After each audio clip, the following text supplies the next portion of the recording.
good. So excited to talk to the two of you today. I was just kind of teeing it up with the audience. Again, I'm Alex Beattie, divorce prep coach, also known as the divorce planner. I am so excited to bring you these conversations I have with different divorce professionals. Today's conversation with my guests, Hillary and Bethany, actually is so important in a way you wouldn't assume. And it's all about building community during, after divorce, the really importance of kind of surrounding yourself with people who have been there and done that. And if you don't already follow Sincerely Divorced here on Instagram, please give them a follow right now. The two of you bring such a wonderful and a different tone that the space really needs. Divorce is an opportunity, really being able to, it's almost like a social media live action version of I like that. So with that, I just kind of want to tee it up. I have a couple of questions for the two of you. And I'm just going to start with, hello and welcome. And what was the catalyst for the two of you creating Sincerely Divorced? Yeah. So we both found ourselves, I guess I should go back. We were colleagues about 10 years ago at a local university. Bethany was actually my supervisor. And so we worked together for about 7 or 8 years. Yeah. And then both of us ended up leaving. I ended up in Canada with my ex-husband for a job opportunity, and Bethany ended up in a different department on campus. But and then cue the pandemic, because that was 2019, and then the pandemic, and then by the end, and we remained friends even throughout, once we stopped working together, we still remained really close because we always connected and worked together and had a friendship outside of work. So our friendship deepened, and then of course the pandemic hit, and then at the end of 2021, so a little bit of post-pandemic, Bethany was heading towards divorce. She told me the day I told her I was pregnant with our second child. And then 3 months later, I was also heading towards divorce very unexpectedly. So it kind of, having her just as my friend, but then also having her as my friend during the hardest time in my life was invaluable. Like, I don't think I would have survived. I mean, I would have survived, but not as well as I did. Without Bethany's support. Yeah. And I feel the same way. I planned to file, but it was still really scary. And we did not expect to be doing a team approach to divorce.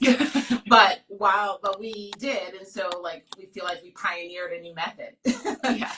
and of support in doing that. And that's meant everything, because we know that divorce is so isolating. I think the thing that we often marvel at is the fact that we all know people are getting divorced, but no one is talking about it. Mm-hmm. So it feels really isolating, or it's a part of someone's past story, but they don't want to talk about it because they feel failure or they feel shameful about it, and so we're really, in this team approach, part of it is bringing divorce into the light and saying it's okay, and people will walk beside you if you talk about it. Mm-hmm. Oh gosh, yeah. I mean, that's the kind of the key that unlocks everything, which is vulnerability, right? So once we kind of break through, it can kind of feel like a prison of our own making, of keeping ourselves insular, or feeling look, the truth of the matter is there's still a lot of stigma attached to divorce. And I will say that, you will find that out quickly when you start sharing the news of your divorce with people.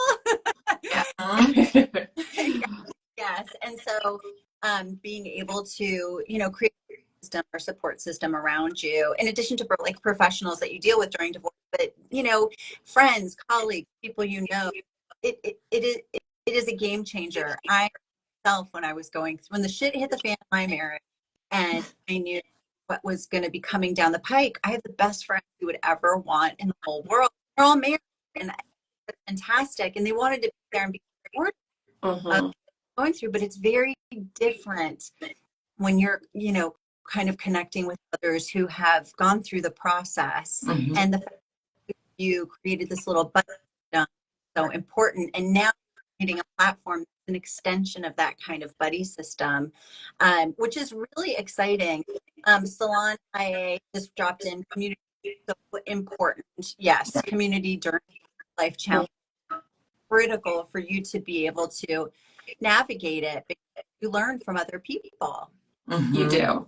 Yeah. And there's so much validation too, just having somebody else who can say, you know, I understand what you're going through, because divorce really blows up your whole world. It's not just the marriage. It's like everything that you can think of about your life Right. changes. And even though it looks different for everyone, like there's still a part where your hearts connect because you still know the range of emotions, I think, in a way that no one else could possibly know. Even though all of our stories are different, they're still tied together by loss and grief and sadness and disappointment and anger and anxiety. You know, I mean, it's like that movie with the emotions. Oh yeah. Oh, Inside Out. Yes. Yeah, Inside Out, but Yes. like on Another level, like on a narcotic. Yes. You know?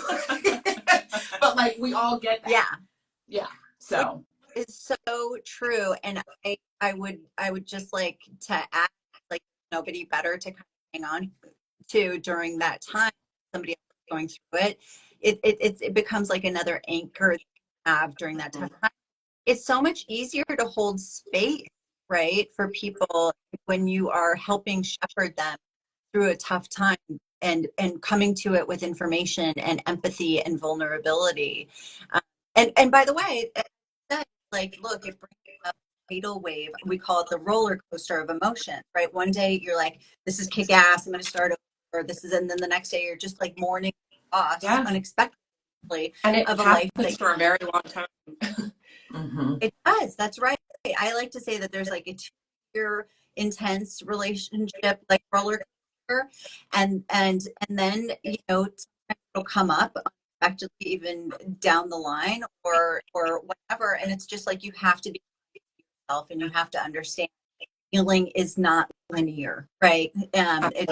It's just going to keep coming up. I really want to dive into the fact that you both kind of, you made a connection, became friends through work together, right? Like, I'm sure you were sniffing each other out in the office, like, wait a minute, this person seems kind of like my vibe, like. Yes. And then life threw you both like these curveballs, which, you know, connect with other people when you're going through an intense time.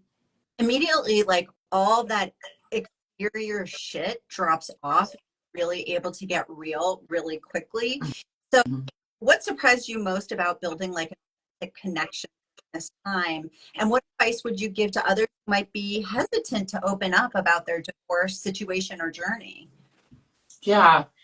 So, I mean, I think for us, like, we just found random commonalities, like our basic life things, like our birthdays are within 2 weeks of each other. So, like, once we realized we shared an astrological sign, that was like a moment, Yes. you know, even though we're very different. And then I remember, I'll never forget, one day I walked into her office and she had this planner sitting on her desk. I actually have mine. Yes. The Erin Condren planner. Yeah, like next level planners. Yes. And she like explained to me the system where you can order the different covers and pages and get your name on the front of it. And I was like, I love that kind of stuff. And so again, that was another connection. So I think, you know, our advice, like, be your authentic self to interactions when there's an indication that someone may be a safe space for you. Mm-hmm. You know, of course, I was her supervisor, so, you know, that already kind of sets up a power dynamic. But to the extent that I was able to sort of break through and say,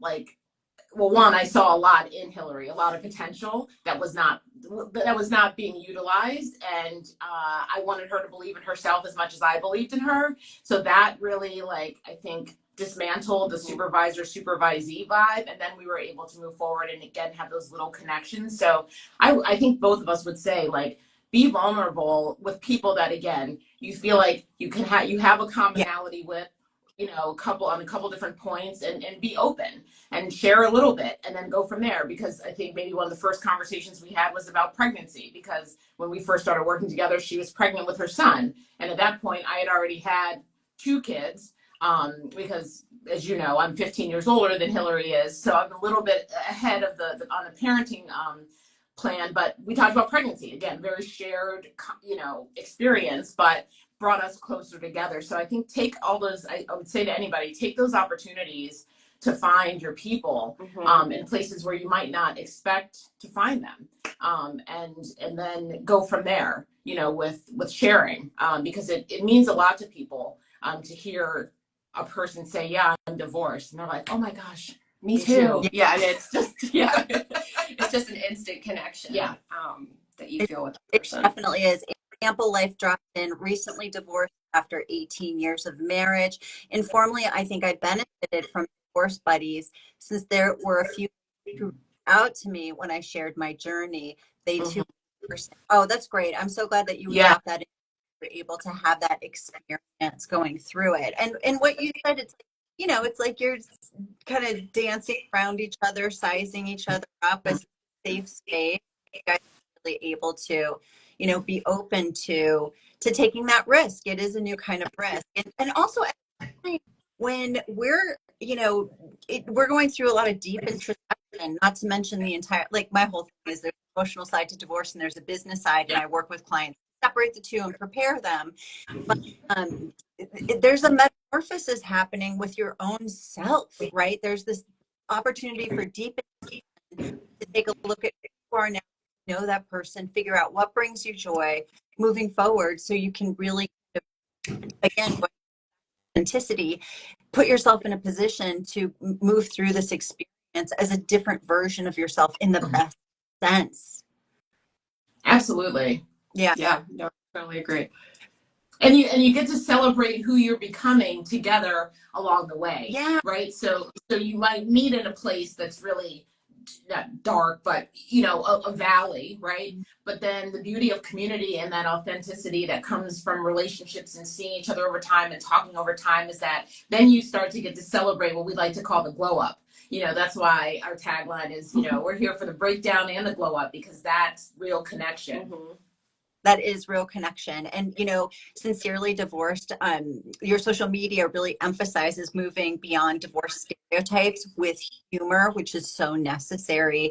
There a moment when the community support helped kind of challenge those stereotypes and shift your perspectives on what life after divorce could look like? Yeah, I mean, for me, well, my divorce happened very quickly, right? So like it wasn't my decision to divorce. So there was a lot of like muck that I had to get through just in terms of accepting it.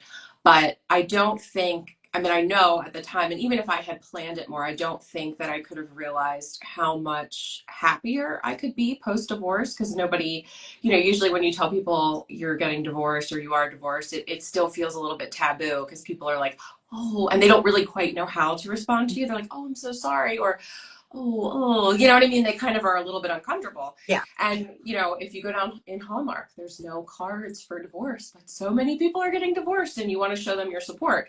So I think that as a society, it's not really something that people are comfortable talking about, even if you're not impacted directly by it.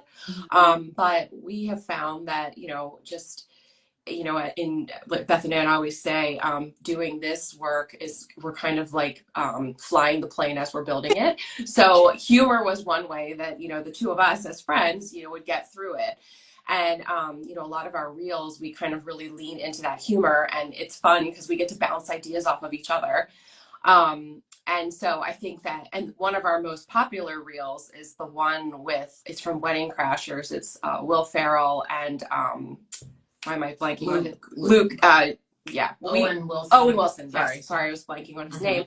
But it basically, it was a clip from the movie, and it was like, it turns out my life didn't suck. I just had to get divorced. And like, that's resonated with a lot of people. And I mean, it resonates with me because and to go back to your original question, like I had no idea that my life had the possibility to have as much happiness and as much connection even though I'm divorced. Like it just opened a whole new world.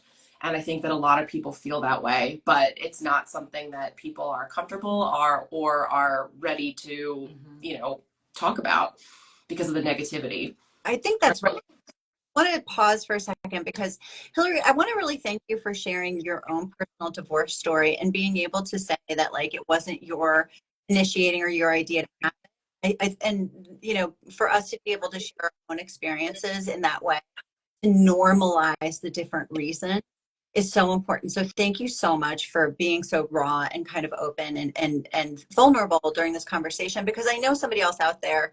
I totally relate to that version too. It's like, sometimes it's not your choice, and okay, Mm-hmm. it's normal. And, what is normal? Everything is made up. So, Absolutely.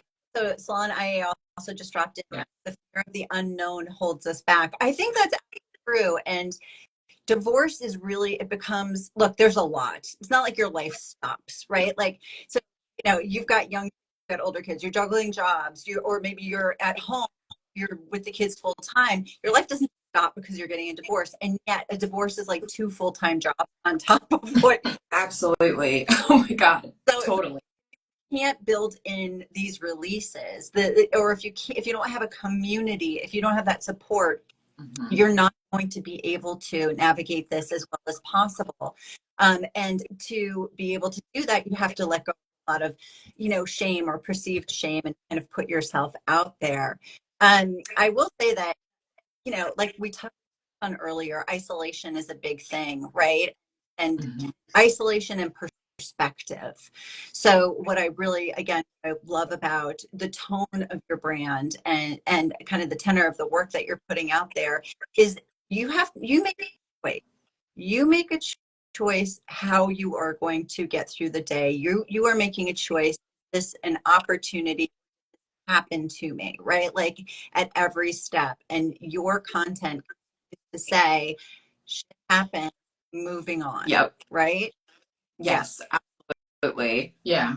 But getting back to the isolation, what are kind of like some of your early small steps in reaching out to others, and how did those initial connections grow into like a meaningful support system, and what you're building now with Sincerely Divorced? Yeah. So our first interactions, and this is like has become like an internal hashtag between us, is hashtag just one, because our first event was like an online getting through the holidays divorced like webinar, and we were at my kitchen table, we were so prepared, we had all these ground rules for talking, and it was maybe like 2 weeks after we said we should have a divorce support group, and one person came, Mm. and that one person like thought that there would be like 10 other people there and that she could just be off camera, Right. but there was no opportunity for that. So then, but that has become one of our dearest friends, Mm. and shout out Morgan, we love you, boo. um, And then we did a coffee meetup at a local smoothie place the following week, and we had just one person there too. That's Kim. Hey Kim. That's really kind of like the initial sort of foundation of it. It was like, okay, well, we're going to do another coffee. Okay, we're going to do a happy hour. And then by the time we got to like April, right, because this is all happening in 1 year, but that's probably the most amazing part, that this is all happened in such a short period of time. But we just kept putting out those opportunities in very small, non-threatening ways. We're just going to be here for coffee. Yeah. Show up. And then before you know it, we had, 4 people, and then 8 people, and then we had men show up, yeah. and then we added yoga and started doing other things. And then people in the group had ideas, and they were like, hey, would you do that? Or then they started taking things and getting together outside of our formal Sincerely Divorced events. And that was, I think, a real like point where we knew that like this is really important work, and it's touching people's hearts and changing their lives. When we see members of our support group and their kids together at a baseball game, you see photos, it's like, yeah, but it really just started with like coffee and a really awkward online seminar about the holidays. Yes. I think it's beautiful. And I think that it is a living example of, you can have an intention and then let go of your expectation, and if things are going to take the path that they're going to take, and that not only kind of it speaks to kind of the Sincerely Divorced and how you're building the kind of like the beginning, the genesis of it, but also in your divorce journey, right? Let go of what you think this is going to look like, and have intention going through it. Like, it's a great, as we talked about, it's a great time for deep introspection and connections. You'll be surprised at the wonderful connections you make during this time. I love that Sincerely Divorced, that you guys, the two of you, are taking, action. And I can definitely see, in the not too distant future, not only is it going to be where the two of you are right now, but then there's going to be like a chapter on the East Coast that rolls out all of on the West Coast, in the South, you name it, because this is something that everybody goes through. And this goes back to normalizing the Mhm. sometimes relationships end, right? Like I like to say this all the time. Look, people lose jobs, people get sick, some relationships end. The one constant in life that you can set your watch to is you are going to be thrown some challenges. Yep. And that more often than not, our lives are like this. They're not like this. So lean into what's going on. And to that, I kind of want to, I'm almost towards the end. We've just like blown through the 20 minutes. I always No, we just love you. You're I know. we loved you from the beginning. So, Yes. so thank you for reaching out to us and wanting to get to know us, and you'll always be special to us. So thank you, Alex. thank you. That means the world to me. Hoping this is the beginning of many more opportunities. Yes. But just to share with everybody, what is one thing you'll take this separately, you wish you knew about divorce before going through it? Mm. Whew, that's a tough one. I think for me, it's that you don't really know how you're going to be with something until you're actually in it. Because I know if they're going through my own divorce, like there's a lot of people that say, you should do this or you should do that, or why are you doing this? Why are you doing that? And like maybe a different version of me that hadn't gone through divorce or hadn't gone through something like that would be asking those same questions. But you definitely react differently when it's you that it's happening to. And I think that that's one thing that's taught me.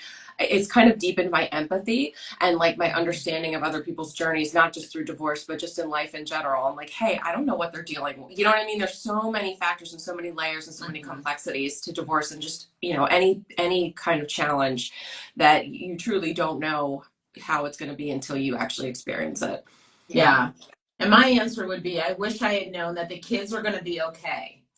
Yeah. Because I'm sure like many, parents, men, women, like the biggest worry, and I think one of the things that keeps people in unhappy relationships the longest is this sense of like, what am I doing to my kids? What kind of damage am I doing? And I used to always joke, and I still sometimes do, like, well, they'll go to therapy for something because they did not come with instruction manuals. No. Yeah. So I'm just doing my best. I'm building the plane as I fly, right? But like, I wish I would have known that they'll be okay, Bethany. And I did eventually get closer to that, but it was the help of a dear friend of mine in Colorado, who helped me reframe, which is also a big part of our work is the reframing. That what your girls will see in you with the decision and the ability to change course after 22 years of marriage and to choose yourself, like what I could teach them was so much bigger than the fear that they're not going to be okay. Because she said, they're going to be okay because you're their mama and you love them and you are going to do everything in your power, including paying the future therapy copays, to make sure they're okay. But when you're right in the midst of it, it's like, I'm failing. Like, this is going to be the big red F in parenting, because for the kids, like, that's what I wish I would have known. I probably would have like fewer gray hairs, because that was like a big part of, what kept me in place for as long as I did, or as long as I was, rather. I think that, thank you for sharing that. Both of you have, two of the top, kind of things that I think people combat at the beginning of the journey. Bethany, to what you were just talking about, it's just, as a parent, I've really settled on the fact that I'm really in Sherpa. Okay. So, as I said, the one all of us kind of count on is that life is going to throw you curveballs. And as a parent, you are modeling behavior and you're giving your kids tools to understand how to navigate different situations. And divorce is an intense one, but you're showing them, hey, something came up, it really just can shake the foundation of the life and yet this is how we move through it. And I love of course, like, you're fabulous, Mom. Of course you think about your kids first. Yeah. And most importantly, the kids, of course, they want to know that they're going to be okay, but they want to know that you're going to be okay. And divorce is an opportunity to model behavior. I understand that people are in extreme positions. Not everybody is, having kind of divorce story. But what doesn't change is mom and mom, mom and dad, dad and dad might not be married anymore, but we Yeah. still how we people because we know that we're still connected in some way if you can. And then I will say, you know, Hillary, what you're talking about is just like it's that fear of the unknown, right? It's the how am I going to handle this? Trust yourself, trust yourself, trust yourself. I would say, you know, of course, like, and then be proactive. Like, don't bury your head in the sand in the process. You know, just try to wake yourself up. That's what my page is all about. If anybody is listening and they want some help, taking control of what is within your control is the first anchor that you have through the success. And then number two, you know, embrace uncertainty. Get comfortable with the unknown. I actually have a blog post on my website that is all about embracing the unknown, the benefits of it, as well as there's beautiful meditation in it. I know that sounds super crunchy. I'm in California, but it's I'm all, yeah. She's She's the crunchiest of both of us, but I'm getting there. Yeah. I'm gonna hug some cows one day. Yes. but Sarah Blondin is this wonderful meditation person, expert, thinker who I've linked in there, and it's a beautiful one. So thank you for sharing. I will say, as we're wrapping up, again, I'm Alex Beattie. I'm a divorce prep coach, also known as the divorce planner on all of your social media and my website, www.divorceplanner.net. My guests today, Hillary and Bethany of Sincerely Divorced. Please give them a follow here on Instagram and links. They're about to be launching something quite big, so get on the wait list to hear about that. And I want to wrap it up with, we got a wonderful comment dropped in, which is perspective. Life is intended to happen as it does, but putting oneself in another's shoes, by putting ourselves in another's shoes, we can get a better understanding of how to obtain help and to give others help that they need. And I think that's a way to wrap this up. And that's exactly what building community is all about. And thank you for really taking the lead on doing it in such a fucking funny way. Yeah. Thank you. Thank you. Thank you, everyone, Thank you for for having us. joining, and thank you for, Yes. We'll see you soon. We're coming to California. Yes. Please, that would be great. And for everybody who's with us now and the two of you, next week, I'm going to be talking to a divorce attorney. So if you have questions, hearing Morgan's going to be, she's a very highly respected Chicago-based divorce attorney. And if you have any questions about that, you can DM me in advance and I'll get to that. But again, ladies, thank you so much for joining me. Yeah, thank you. Bye, Bye, everyone.